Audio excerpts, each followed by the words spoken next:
ഹരിയാനയിലെ കുപ്രസിദ്ധ ഗുണ്ടാത്തലവൻ മൻപാൽ ബഡ്ലി കംബോഡിയയിൽ അറസ്റ്റിലായി.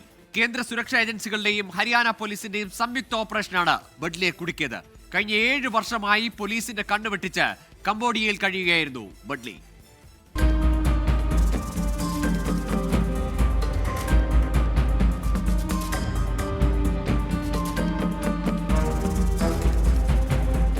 ഇരുപത്തഞ്ച് വർഷം മുമ്പ് സ്വന്തം അമ്മാവനെ കൊലപ്പെടുത്തി.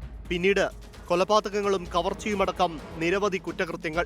ട്രാക്ടർ റിപ്പയറിൽ നിന്ന് ഹരിയാനയിലെ കൊടും ക്രിമിനലായി മൻപാൽ ബഡ്ലി മാറിയ കഥ ആരെയും ഞെട്ടിപ്പിക്കുന്നതാണ്. 2018 പരോളിനിറങ്ങിയപ്പോഴാണ് ബഡ്ലി കംബോഡിയയിലേക്ക് കടന്നത്. തുടർന്ന് രഹസ്യ താവളത്തിലിരുന്നായി ഓപ്പറേഷൻസ്. ബഡ്ലി നേതൃത്വം കൊടുത്ത നിരവധി കുറ്റകൃത്യങ്ങൾ രാജ്യത്ത് വീണ്ടും അരങ്ങേറി. കൊടും ക്രിമിനലിനെ കുറിച്ച് എന്തെങ്കിലും വിവരം ലഭിക്കുന്നവർക്ക് 7 ലക്ഷം രൂപ പാരിതോഷികം പ്രഖ്യാപിക്കുകയും ചെയ്തു ഹരിയാന പോലീസ്.